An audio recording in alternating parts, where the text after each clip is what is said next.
Hello दोस्तों, हमारे YouTube channel पर आप सबका एक बार फिर से स्वागत है। दोस्तों, हम सीख रहे हैं वोकैबुलरी थ्रू कंप्रिहेंशन पैसेजेस। दोस्तों, आप सबको पहले से ही पता है कि चाहे कोई भी गवर्नमेंट एग्ज़ाम हो, चाहे वो आपका एसएससी का हो, चाहे बैंकिंग का हो, चाहे आपका रेलवेज़ का हो, चाहे आपका यूपीएससी हो, या कोई भी स्टेट पब्लिक सर्विस कमीशन हो, या कोई और गवर्नमेंट जॉब हो, या कोई और टीचिंग जॉब हो, तो कोई भी गवर्नमेंट जॉब हो, उसमें इंग्लिश का जो सेक्शन होता है वो आपके लिए कंपलसरी होता है। और इंग्लिश के सेक्शन में इन एग्ज़ाम्स की अगर हम बात करें तो उनमें इंग्लिश के सेक्शन में कंप्रिहेंशन पैसेज का मेजर रोल रहता है। मेजर चंक पेपर का इंग्लिश के सेक्शन का कंप्रिहेंशन पैसेज ही होता है। तो दोस्तों, क्या होता है कि कंप्रिहेंशन पैसेज दिया गया रहता है और उस कंप्रिहेंशन पैसेज से जुड़े हुए सवाल आपसे नीचे पूछे जाते हैं। ठीक है, तो पहली शर्त यही है उन क्वेश्चंस को आंसर करने के लिए कि आपकी वोकेबलरी स्ट्रांग हो। जब आपकी वोकेबलरी स्ट्रांग होगी तभी आप कंप्रिहेंशन पैसेज को समझ पाओगे, उसका मतलब समझ पाओगे और फिर जो है क्वेश्चंस के आंसर दे पाओगे। और एक चीज़ और है कि उसी कंप्रिहेंशन पैसेज में कुछ वर्ड्स हाईलाइट करके दिए जाते हैं, या तो उनकी मीनिंग पूछी जाती है आपसे, या तो उनका सिनोनिम पूछा जाता है, या एंटोनिम पूछ लिया जाएगा किसी वर्ड का, या तो कोई इडियम फ्रेज दे करके उसकी मीनिंग पूछ ली जाएगी, या वन वर्ड सब्स्टिट्यूशन पूछ लिया जाएगा। तो इस तरीके के क्वेश्चंस आपको देखने को मिलते हैं इंग्लिश के सेक्शन में कंप्रिहेंशन पैसेजेस से जुड़े हुए। तो दोस्तों, अपनी इस सीरीज में जिसमें हम पहले कई वीडियोस कर चुके हैं, उसमें हम वोकेबलरी सीख रहे हैं इसी पैटर्न पर, ताकि आपको एग्ज़ाम में सहूलियत हो और किसी भी प्रकार की डिफ़िकल्टी को फेस ना करना पड़े। तो दोस्तों, अगर आपने हमारे पहले की वीडियोस नहीं देखी है तो उन वीडियोस के लिंक्स आपको इस वीडियो के डिस्क्रिप्शन बॉक्स में मिल जाएंगे, आप वहां से उनको देख सकते हो। तो चलिए दोस्तों, आज के सेशन की हम शुरुआत करते हैं और देखते हैं आज के सेशन का अपना पहला कंप्रिहेंशन पैसेज। तो दोस्तों, आपके स्क्रीन पर है आज के सेशन का पहला कंप्रिहेंशन पैसेज। पहले हम कंप्रिहेंशन पैसेज को रीड आउट करेंगे इंग्लिश में, फिर इसका मतलब समझेंगे हिंदी में, फिर देखेंगे इससे जुड़े हुए क्वेश्चंस क्या क्या पूछे गए हैं। तो चलिए पहले इसको रीड आउट कर लेते हैं, इस कंप्रिहेंशन पैसेज को। द वर्ल्ड, यहाँ पे वर्ड नहीं है, यहाँ पे वर्ल्ड है। ठीक है, यहाँ पे वर्ल्ड है। The world has seen a tremendous growth in several spheres: agricultural production, industrial production, communication, medicine, education, etc. have seen unprecedented growth. We can safely assume that the future is not as bleak as it once appeared to be. We are not by a vision of hungry hordes overwhelming world food resources. Although it is true that many people, especially in developing countries, are hungry, illiterate, and prone to diseases. तो यहाँ पे बात की गई है कि जो world है, जो विश्व है, उसने क्या देखा है? ट्रिमेंडस ग्रोथ देखा है सेवरल स्फेयर्स में। ठीक है, चाहे वो एग्रीकल्चरल प्रोडक्शन हो, ठीक है, एग्रीकल्चरल प्रोडक्शन हो, चाहे वो इंडस्ट्रियल प्रोडक्शन हो, औद्योगिक प्रोडक्शन हो, या कृषि का जो उत्पादन हो, औद्योगिक उत्पादन हो, या कम्युनिकेशन हो, संचार हो, मेडिसिन यानी चिकित्सा का क्षेत्र हो, या एजुकेशन का क्षेत्र हो, शिक्षा का क्षेत्र हो, ऐसे और भी क्षेत्रों में विश्व ने क्या देखा है? ट्रिमेंडस ग्रोथ देखा है। ठीक है, तो ये जितने भी सारे हमारे सेक्टर्स हैं, स्फेयर्स हैं, चाहे वो हमारा कृषि उत्पादन का क्षेत्र हो, या हमारे औद्योगिक उत्पादन का क्षेत्र हो, या संचार का क्षेत्र हो, चिकित्सा का क्षेत्र हो, एजुकेशन का क्षेत्र हो, इन सब ने क्या देखा है? अनप्रेसिडेंटेड ग्रोथ देखा है। ठीक है, तो हम सेफली ये एज्यूम कर सकते हैं, हम निश्चिंतता के साथ कह सकते हैं कि जो हमारा फ्यूचर है वो उतना ब्लीक नहीं है जितना कि एक समय यह लगता था। ठीक है, तो हम विजन, एक विजन के द्वारा हंग्री होर्ड्स नहीं है। हमारा विजन ऐसा नहीं है कि हम हंग्री होर्ड्स हैं, जो कि हम क्या कर रहे हैं? रिसोर्सेज को होल्ड कर रहे हैं, फूड रिसोर्सेज को होल्ड कर रहे हैं, संचित कर रहे हैं, चुरा रहे हैं। ठीक है, तो हम, जो हमारा विजन है वो इस प्रकार का नहीं है। ऑल्दो, हालांकि यह सही है, यह सत्य है, यह ट्रू है, इट इज ट्रू कि बहुत सारे लोग जो है, स्पेशली जो कि विशेषतः जो डेवलपिंग कंट्रीज यानी विकासशील देशों में रहते हैं, वो हंग्री हैं, भूखे हैं, इलिटरेट हैं और वो प्रोन टू डिजीजेस हैं, ठीक है। तो अब समराइज कर देता हूं मैं इसका मतलब हिंदी में कि वर्ल्ड की अगर हम बात करें तो इसने अलग अलग स्फेयर्स में क्या देखा है, ट्रिमेंडस ग्रोथ को देखा है। चाहे वो एग्रीकल्चरल प्रोडक्शन का क्षेत्र हो, स्फेयर हो, कृषि उत्पादन का क्षेत्र हो, चाहे इंडस्ट्रियल प्रोडक्शन हो, औद्योगिक उत्पादन हो, या कम्युनिकेशन हो, संचार हो, चिकित्सा हो, शिक्षा हो, या कोई और भी जो जितने भी क्षेत्र हैं, उन सभी क्षेत्रों में जो है वर्ल्ड ने अनप्रेसिडेंटेड ग्रोथ देखा है, ठीक है। तो हम यह कह सकते हैं, हम ये मान सकते हैं, एज्यूम कर सकते हैं कि जो हमारा फ्यूचर है, भविष्य है, वो उतना ब्लीक नहीं है जितना कि यह एक समय लगता था, ठीक है। तो जो हमारा विजन है वो एक हंग्री होर्ड का नहीं है, यानी कि हमारा मकसद, जो हमारा विजन है वो ऐसा नहीं है कि हम जो हमारा जो वर्ल्ड फूड रिसोर्स है, जो संसाधन है विश्व का खाद्य संसाधन, उसको हम होर्ड कर रहे हैं, है ना। तो वो ऐसा हमारा विजन नहीं होल्ड करने का।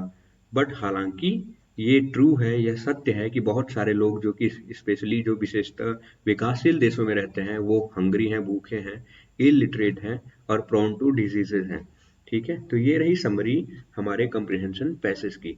अब देखेंगे हम क्वेश्चंस एक एक करके कि क्या पूछा गया है इस पैसेज से जुड़ा हुआ, ठीक है। तो अब देखते हैं अपने सेशन का पहला क्वेश्चन। तो जो इस सेशन का पहला क्वेश्चन है वो है select the most appropriate synonym of the given word. यहाँ पे गिवन वर्ड का मोस्ट अप्रोप्रिएट सिनोनिम पूछा जा रहा है, समानार्थी शब्द पूछा जा रहा है। तो हमारा यहाँ पे गिवन वर्ड क्या है, गिवन वर्ड हमारा यहाँ पे है ट्रिमेंडस। ट्रिमेंडस का मतलब क्या होता है, ट्रिमेंडस का मतलब होता है कि अद्भुत। ट्रिमेंडस का मतलब होता है अद्भुत, ठीक है। चलिए देखते हैं एक एक करके ऑप्शंस अपने।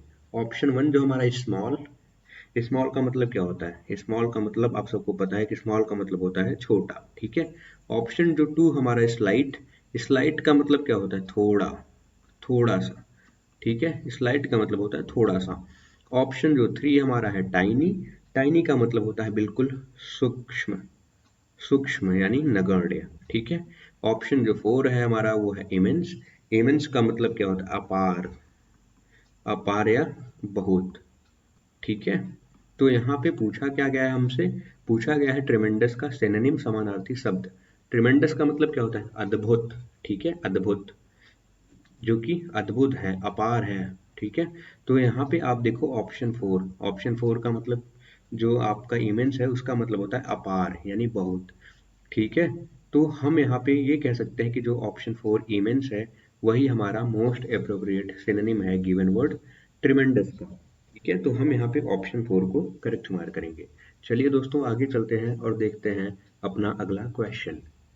तो दोस्तों जो हमारा अगला क्वेश्चन है वो है select the most appropriate meaning of the given word. यहाँ पे हमसे पूछा जा रहा है गिवन वर्ड का अप्रोप्रिएट मीनिंग। तो हमारा गिवन वर्ड क्या है, अनप्रेसिडेंटेड, ठीक है। तो हमारा गिवन वर्ड है अनप्रेसिडेंटेड। अनप्रेसिडेंटेड का मतलब होता है कि अभूतपूर्व, ठीक है, अभूतपूर्व। अभूतपूर्व का मतलब कि कोई भी चीज अगर अभूतपूर्व है तो उसका मतलब कि उससे पहले वह हुई ही नहीं है, वो चीज जानी ही नहीं गई, उस चीज को किया ही नहीं गया, ठीक है। तो अगर कोई घटना, कोई भी चीज अभूतपूर्व है, अनप्रेसिडेंटेड है, तो वो पहली बार हुई है, इससे पहले वो नहीं हुई थी, उसको नहीं जाना गया था, ठीक है। तो उसको कहते हैं अनप्रेसिडेंटेड। ऑप्शंस देख लेते हैं एक एक करके अपने। ऑप्शन वन जो हमारा है रिसेंटली, रिसेंटली का मतलब क्या होता है, रिसेंटली का मतलब होता है हाल ही में, ठीक है, हाल ही में, जो जस्ट कंक्लूडेड हुआ हो उसको कहते हैं हम रिसेंटली, हाल ही में। ऑप्शन जो टू हमारा है डन इन पास्ट, जो कि जो है पास्ट में किया गया है, जिसको पहले किया गया है पुराने समय में, पास्ट में, ठीक है। ऑप्शन जो थ्री है नेवर डन और नोन, जिसको कभी उससे पहले किया ना गया हो या जाना ना गया हो, ठीक है। ऑप्शन फोर हमारा है नन। तो यहाँ पे पूछा क्या गया है, अप्रोप्रिएट मीनिंग पूछा गया है अनप्रेसिडेंटेड का। अनप्रेसिडेंटेड का मतलब होता है अभूतपूर्व, और मैंने आपको बताया ये अभूतपूर्व का मतलब क्या होता है कि अगर कोई भी चीज अभूतपूर्व है तो वो कैसी है, यानी कि उससे पहले, है ना, उसको न जाना गया ना उसको किया गया, उसको पहली बार किया गया है, ठीक है। तो उससे पहले वो नहीं हुआ है और नहीं किया गया उसको, ठीक है। तो यहाँ पे आप देखो option three which is never done और known, Option 3 seems to be the most appropriate meaning of the given word, unprecedented. So we would mark option 3 as the correct option. Let's move on to the next question of today's session. The next question of today's session is select the word closest in meaning to the given word. They are asking in a way synonym of the given word. They are asking synonym of the given word, right? So what is the given word here? The given word is assume. assume is a verb, ठीक है। तो assume जो है वो हमारा एक verb है और इसका पूछा गया है synonym बेसिकली, ठीक है। तो assume का मतलब क्या होता है? मान लेना, मान लेना, एज्यूम कर लेना, मान लेना, ठीक है। अब देखते हैं अपने ऑप्शन एक एक करके। ऑप्शन 1 जो हमारा है सपोज, सपोज का मतलब भी होता है कि मान लेना, ठीक है, मान लेना, ठीक है, एज्यूम कर लेना। ऑप्शन जो 2 हमारा है चैलेंज, चैलेंज का मतलब क्या होता है? चैलेंज भी एक वर्ब है यहाँ पे। चैलेंज का मतलब होता है चुनौती देना, ठीक है, चुनौती देना, किसी को ललकारना। ऑप्शन जो 3 हमारा है डिस्क्लेम, डिस्क्लेम का मतलब क्या होता है कि अस्वीकार करना, अस्वीकार करना, अपने दावेदारी छोड़ देना, अस्वीकार करना, अपनी दावेदारी त्याग देना, छोड़ देना। ऑप्शन जो 4 हमारा है वंडर, वंडर का मतलब होता है आश्चर्यचकित होना या करना। तो यहाँ पे पूछा क्या गया है हमसे? पूछा गया है एज्यूम का सिनोनिम, ठीक है। तो एज्यूम का मतलब होता है मान लेना, ठीक है। ऑप्शन 1 देखो आप सपोज, सपोज का भी मतलब होता है मानना, मान लेना, एज्यूम कर लेना। तो हम यहाँ पे कह सकते हैं कि option 1 which is suppose is the most appropriate synonym of the given word. So we would mark option 1 as the correct option. Let's move on to the next question of today's session. Friends, the next question of today's session is select the word closest in meaning to the given word. They are asking again synonym of the given word. Synonym of the given word. The given word is bleak. It is an adjective. It is an adjective, bleak, right? Let's look at the meaning of bleak. Bleak का मतलब होता है कि जो obscure हो, जो clearly visible ना हो, ठीक है, जो dark हो, तो उसको हम कहते हैं bleak. bleak मतलब धूमिल, ठीक है, धूमिल, राइट। तो यहाँ पे इसका पूछा गया है सिनोनिम ब्लीक का। चलिए देखते हैं एक एक करके अपने ऑप्शंस। ऑप्शन 1 जो हमारा है ब्राइट, ब्राइट का मतलब होता है चमकीला या चमकदार, चमकीला या चमकदार, ठीक है। ऑप्शन 2 देख लेते हैं। ऑप्शन 2 हमारा है डार्क, डार्क का मतलब क्या होता है? अंधेरा, ठीक है, डार्क का मतलब होता है अंधेरा। ऑप्शन जो 3 हमारा है कॉर्डियल, कॉर्डियल का मतलब होता है सौहार्दपूर्ण, ठीक है, कॉर्डियल का मतलब होता है सौहार्दपूर्ण, राइट। ऑप्शन जो 4 हमारा है वो है फेस्टिव, फेस्टिव का मतलब होता है उत्सव, फेस्टिव का मतलब होता है उत्सव मनाना, ठीक है, उत्सव। तो यहाँ पे पूछा क्या गया है? हमसे पूछा गया है ब्लीक का सिनोनिम। ब्लीक का मतलब होता है धूमिल, ठीक है, जो क्लियर ना हो, ऑब्सक्योर हो, ठीक है, ब्लर्ड हो। तो यहाँ पे आप देखो ऑप्शन 2, ऑप्शन 2 जो हमारा डार्क है। If you look at the meaning of dark in the context of the given passage, we can say its meaning is somehow similar in meaning to the given word bleak. So we can say bleak has the same meaning as the option 2 dark has. So we would mark option 2 as the correct option because option 2 dark seems to be the appropriate synonym of the given word, right? Let's move on to the next question of today's session. The next question of today's session is select the most appropriate antonym of the given word. They are asking antonym of the given word, यानी विलोम शब्द पूछ रहे हैं वो। The given word is illiterate. illiterate हमारा given word है। illiterate का मतलब होता है निरक्षर, जो अनपढ़ हो, पढ़ा लिखा ना हो, निरक्षर, ठीक है, जिसको अक्षर का ज्ञान ना हो, तो उसको हम कहते हैं इलिटरेट। अब यहाँ पे देखते हैं अपने ऑप्शन एक एक करके। ऑप्शन जो 1 हमारा है अनलेटर्ड, अनलेटर्ड का मतलब होता है कि अशिक्षित, ठीक है, अनलेटर्ड का मतलब होता है अशिक्षित।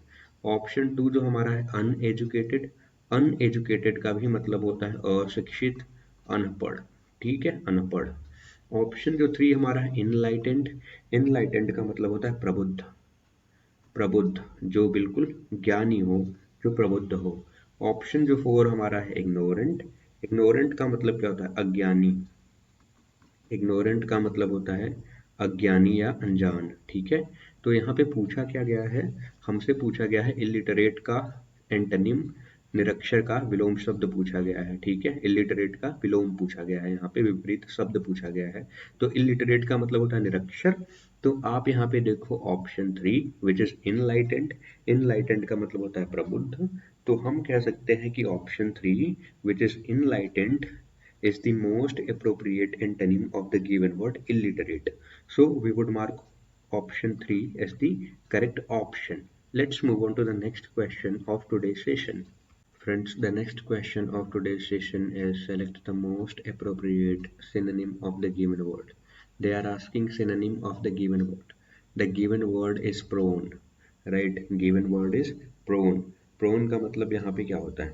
Prone का मतलब होता है कि उन्मुख, जो बिल्कुल उन्मुख हो, ठीक है, या बिल्कुल संवेदनशील हो, संवेदनशील हो, ठीक है, संवेदनशील हो। यहाँ पे पूछा क्या गया है? इसका प्रोन का पूछा गया है सिनोनिम। ठीक है, तो चलिए देखते हैं ऑप्शंस एक एक करके अपने। ऑप्शन 1 जो हमारा है ससेप्टिबल। ससेप्टिबल का मतलब होता है अति संवेदनशील, अति संवेदन संवेदनशील। ठीक है, किसी रोग को लेकर के, किसी डिजीज को लेकर के। ठीक है, ऑप्शन जो 2 हमारा है रेजिस्टेंट। रेजिस्टेंट का मतलब क्या होता है? रेजिस्टेंट का मतलब होता है कि प्रतिरोधी, जो प्रतिरोध करता हो, रेजिस्ट करता हो, उसको हम बोलते हैं रेजिस्टेंट। ऑप्शन जो 3 हमारा है प्रोटेस्टेंट। प्रोटेस्टेंट का मतलब क्या होता है? प्रोटेस्टेंट का मतलब होता है कि प्रतिवादी, प्रतिवादी जो प्रतिवाद करता हो, जो प्रोटेस्ट करता हो। ऑप्शन 4 है नन। ठीक है, तो यहाँ पे हमारा जो वर्ड है, गिवन वर्ड, वो है प्रोन। प्रोन का मतलब होता है उन्मुख, यानी बीमारी की तरफ उन्मुख होना, या किसी भी डेंजर की तरफ उन्मुख होना, या डेंजर के प्रति या किसी बीमारी के प्रति, डिजीज के प्रति बहुत ही संवेदनशील होना। ठीक है, तो उसका मतलब होता है, उसको हम कहते हैं इंग्लिश में प्रोन। ठीक है, तो प्रोन का पूछा गया है सिनोनिम। तो आप यहाँ पे देखो ऑप्शन 1 जो कि ससेप्टिबल है। ससेप्टिबल, ससेप्टिबल का मतलब होता है अति संवेदनशील, किसी डिजीज को लेकर के, किसी खतरे को लेकर के। ठीक है, तो हम यहाँ पे क्लियरली कह सकते हैं कि ऑप्शन 1 जो हमारा ससेप्टिबल है, वही हमारा अप्रोप्रिएट सिनोनिम है गिवन वर्ड प्रोन का। तो हम यहाँ पे ऑप्शन 1 को ही करेक्ट मार्क करेंगे। तो चलिए दोस्तों, आज के सेशन में आगे बढ़ते हैं और देखते हैं आज के सेशन का दूसरा कंप्रिहेंशन पैसेज। तो दोस्तों, आपके स्क्रीन पर है आज के सेशन का दूसरा कंप्रिहेंशन पैसेज। तो पहले हम इस कंप्रिहेंशन पैसेज को रीड आउट करेंगे, फिर इसका मतलब हिंदी में समझेंगे, फिर देखेंगे इससे जुड़े हुए क्वेश्चंस। तो चलिए आइए पहले इसको रीड आउट कर लेते हैं इंग्लिश में। Education is for life, not merely for a livelihood. As long as we are unmindful of this truth, the quality of our educational curriculum as well as that of our teachers and students is likely to remain inadequate. It is not enough for a society to have experts. It needs human beings who can think, feel, and act generously, the kind of people who cannot be replaced by computers and robots. ठीक है, तो यहाँ पे education की significance बताई गई है as a life, है ना, कि education is for life, not merely for a livelihood. तो यहाँ पे इसका अगर हम मतलब समझने की कोशिश करें, तो जब हम शिक्षा की बात करते हैं, यहाँ पे कहा जा रहा है कि शिक्षा जीवन के लिए है ना, शिक्षा जीवन के लिए होती है, न कि केवल एक रोजगार पाने के लिए, है ना। तो शिक्षा जीवन के लिए होती है, न कि रोजगार पाने के लिए। ठीक है, तो यहाँ पे रोजगार पाने मात्र तक शिक्षा सीमित नहीं होती, शिक्षा पूरी लाइफ के लिए होती है, जीवन के लिए होती है। और जब तक, एज लॉन्ग एज, जब तक हम इसको लेकर के, इस सच्चाई को, ट्रुथ को लेकर के, इस सत्य को लेकर के अनमाइंडफुल रहेंगे, तब तक जो क्वालिटी है हमारे शैक्षिक करिकुलम की, ठीक है, हमारे एजुकेशनल करिकुलम की और हमारे टीचर्स की, हमारे स्टूडेंट्स की, वो हमेशा क्या रहेगी? इनएडिक्वेट रहेगी, ना काफी रहेगी। ठीक है, जब तक हम इस सत्य को कि एजुकेशन जो है वो लाइफ के लिए है, न कि केवल एक रोजगार प्राप्त करने का साधन मात्र है। जब तक हम इस बात को नहीं समझेंगे, इस सत्य को नहीं समझेंगे, उस इस सत्य के प्रति अनमाइंडफुल रहेंगे, तब तक जो हमारे एजुकेशनल करिकुलम की क्वालिटी है, हमारे टीचर की क्वालिटी है, हमारे जो स्टूडेंट्स हैं उनकी क्वालिटी है, वो हमेशा ही नाकाफी रहेगी, इनएडिक्वेट रहेगी। एक सोसाइटी के लिए केवल इतना ही इनफ नहीं है कि उसके पास बहुत सारे एक्सपर्ट्स हैं। एक सोसाइटी को ऐसे ह्यूमन बीइंग्स चाहिए जो कि सोच सकें, महसूस कर सकें और जेनरस तरीके से जो है एक्ट कर सके, उदार हो करके उदार व्यवहार कर सके। ठीक है। और ये ऐसे तरह के लोग होते हैं, ऐसे ह्यूमन बीइंग्स होते हैं जिनको कंप्यूटर कंप्यूटर्स और रोबोट्स रिप्लेस नहीं कर सकते। They are not likely to be replaced by computers and robots। तो ये जो है कंप्यूटर्स और रोबोट्स इनको रिप्लेस नहीं कर सकते। ठीक है। तो हमारा जो यहाँ पे मैं आपके लिए समराइज कर देता हूँ इसका हिंदी में मतलब कि एजुकेशन जीवन के लिए है, शिक्षा जीवन के लिए है, न कि रोजगार मात्र प्राप्त करने का साधन। और जब तक जितने लंबे समय तक यानी जब तक हम इस सत्य को लेकर के अनमाइंडफुल रहेंगे, तब तक हमारे जो एजुकेशनल करिकुलम है उसकी क्वालिटी, हमारे टीचर्स की क्वालिटी, शिक्षकों की क्वालिटी, हमारे स्टूडेंट्स की क्वालिटी, विद्यार्थियों की क्वालिटी, वो हमेशा ही नाकाफी रहेगी, इनएडिक्वेट रहेगी। और एक सोसाइटी के लिए केवल इतना ही काफी नहीं होता कि उसके पास एक्सपर्ट्स हों। ठीक है। बट उसको, एक सोसाइटी को ऐसे ह्यूमन बीइंग्स चाहिए, ऐसे मानव चाहिए जो कि सोच सके, महसूस कर सके और उदार तरीके से जनरस वे में क्या कर सके, व्यवहार कर सके। और ये इस तरीके के द काइंड ऑफ पीपल, ये इस तरीके के लोग होते हैं जिनको, जो कि कंप्यूटर्स और रोबोट्स के द्वारा रिप्लेस नहीं किए जा सकते। तो दोस्तों ये रही हमारे कंप्रिहेंशन पैसेज की समरी। अब हम आगे चलते हैं और देखते हैं आज का अगला क्वेश्चन। तो दोस्तों आज के सेशन का जो हमारा अगला क्वेश्चन है वो है select the word opposite in meaning to the given word. यहाँ पे बेसिकली वो पूछ रहे हैं, एंटोनिम पूछ रहे हैं गिवन वर्ड का। ठीक है। विपरीत शब्द पूछ रहे हैं गिवन वर्ड का। तो गिवन वर्ड हमारा क्या है, अनमाइंडफुल। अनमाइंडफुल क्या है, हमारा एक एडजेक्टिव है। ठीक है। तो अनमाइंडफुल का मतलब क्या होता है, अनमाइंडफुल का मतलब होता है कि बेपरवाह, जिसको कोई परवाह ही ना हो। ठीक है। बेपरवाह। अब देख लेते हैं एक एक करके अपने ऑप्शंस। ऑप्शन वन हमारा है हीडलेस। हीडलेस का मतलब क्या होता है, हीडलेस का मतलब होता है असावधान। असावधान। ठीक है। जो सतर्क ना हो, असावधान हो। ऑप्शन जो टू है हमारा है केयरलेस। केयरलेस का मतलब क्या होता है, केयरलेस का मतलब होता है लापरवाह, असतर्क। असतर्क, लापरवाह, लापरवाह। ऑप्शन जो थ्री हमारा है वो है कॉन्शियस। कॉन्शियस का मतलब होता है सचेत। ठीक है। कॉन्शियस का मतलब होता है सचेत।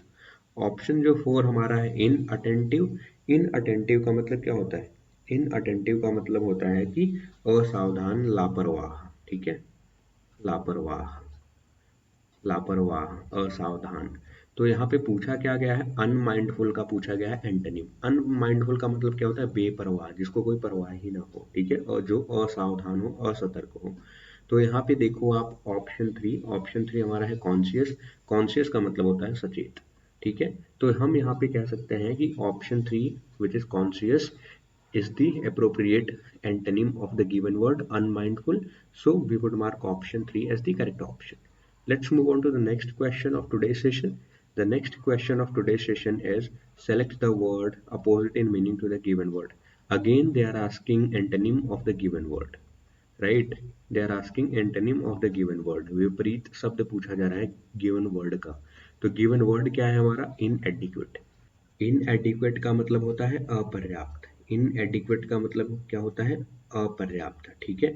तो इसका पूछा गया है एंटोनिम। ठीक है। अब चलते हैं, देखते हैं अपने ऑप्शन एक एक करके। ऑप्शन वन जो हमारा है वो है इनसफिशिएंट।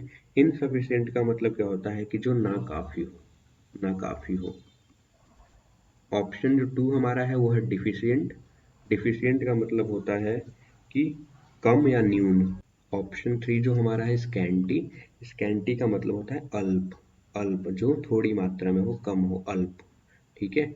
ऑप्शन फोर जो हमारा है सफिशिएंट। सफिशिएंट का मतलब होता है पर्याप्त। सफिशिएंट का मतलब होता है पर्याप्त। तो यहाँ पे पूछा क्या गया है, इनएडिक्वेट का पूछा गया है, अपर्याप्त का पूछा गया है एंटोनिम विपरीत शब्द। आप यहाँ पे ऑप्शन 4 देखो, सफिशिएंट, सफिशिएंट का मतलब होता है पर्याप्त। तो हम यहाँ पे कह सकते हैं कि ऑप्शन 4 ही हमारा अप्रोप्रिएट एंटोनिम है गिवन वर्ड इनएडिक्वेट का। तो हम यहाँ पे ऑप्शन 4 को ही करेक्ट मार्क करेंगे। चलिए दोस्तों आगे बढ़ते हैं आज के सेशन में और देखते हैं आज के सेशन का अगला क्वेश्चन। दोस्तों आज के सेशन का जो हमारा अगला क्वेश्चन है वो है select the most appropriate synonym of the given word. यहाँ पे सिनोनिम पूछा जा रहा है गिवन वर्ड का, समानार्थी शब्द पूछा जा रहा है। गिवन वर्ड हमारा क्या है, जेनरस। जेनरस हमारा एक एडजेक्टिव है, ठीक है, जेनरस हमारा एक एडजेक्टिव है। और जेनरस का मतलब होता है उदार, जो उदार हो, सहृदय हो, जो दानी हो, उसको हम कहते हैं जेनरस, ठीक है। इसका पूछा गया है सिनोनिम समानार्थी शब्द। अब चलिए देख लेते हैं ऑप्शन अपने। ऑप्शन 1 हमारा है सेल्फिश। सेल्फिश का मतलब क्या होता है, सेल्फिश का मतलब होता है कि स्वार्थी, स्वार्थी, ठीक है, जो अपने का ही हित सोचे बस, सेल्फिश। ऑप्शन 2 जो हमारा इनवियस। इनवियस का मतलब क्या होता है, ईर्ष्यालु, जो ईर्ष्या करता हो, ईर्ष्यालु, जो ईर्ष्या करता हो, ठीक है। ऑप्शन जो 3 हमारा है रिसेंटफुल। रिसेंटफुल का मतलब क्या होता है, जो द्वेषी हो, जो क्रोधी हो, जो क्रोधी हो, जो द्वेषी हो, उसको हम कहते हैं रिसेंटफुल, रिसेंटफुल। ऑप्शन जो 4 हमारा है चैरिटेबल। चैरिटेबल का मतलब क्या होता है, उदार, दानी, ठीक है, प्रवृत्ति से। तो यहाँ पे पूछा क्या गया था, जेनरस का पूछा गया है सिनोनिम, ठीक है, जेनरस का मतलब होता है उदार या दानी। तो आप यहाँ पे देखो ऑप्शन 4 विच इज चैरिटेबल। तो चैरिटेबल का भी मतलब होता है उदार या दानी।